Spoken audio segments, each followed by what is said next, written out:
Mymensingh medical college হাসপাতালে চলতি বছর হামে আক্রান্ত হয়ে 53 জনের মৃত্যু হয়েছে। হাসপাতালে পেডিয়াট্রিক আইসিইউ না থাকায় গুরুতর অসুস্থ শিশুদের চিকিৎসা দিতে চিকিৎসকদের বেগ পেতে হচ্ছে। দীর্ঘদিন ধরে আইসিইউ স্থাপনের দাবি থাকলেও আমলাতান্ত্রিক জটিলতায় উদ্যোগটি এখনো বাস্তবায়ন হয়নি। এ বিষয়ে বিস্তারিত জানাতে ময়মনসিংহ মেডিকেল কলেজ হাসপাতাল থেকে সরাসরি যুক্ত হচ্ছেন প্রতিনিধি আসাদুজ্জামান সুমন। সুমন, আপনার কাছ থেকে জানতে চাচ্ছি, ময়মনসিংহে বর্তমান মেডিকেলে কি অবস্থা দেখছেন? হামলা আক্রান্ত রোগীদের সংখ্যা কেমন এবং সার্বিক চিকিৎসা ব্যবস্থা সম্পর্কে জানাবেন। আকাশ, ধন্যবাদ আপনাকে।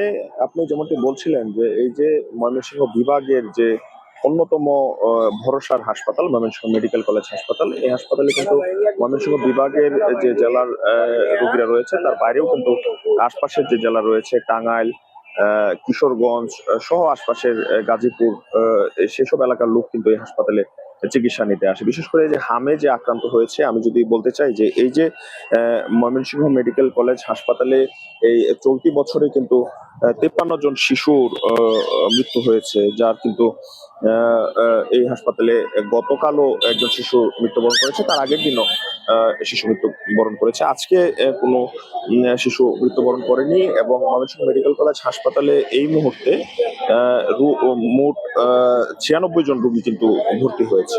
আমরা যদি একটু বলতে চাই যে এই যে হামের যে রোগীদের যে চিকিৎসা, সেটির শেষ মুহূর্তে যখন মুমূর্ষু অবস্থায় থাকে তখন কিন্তু সবচেয়ে বেশি শিশুদের জন্য পেডিয়াট্রিক আইসিইউ সেটির কিন্তু প্রয়োজন হয়।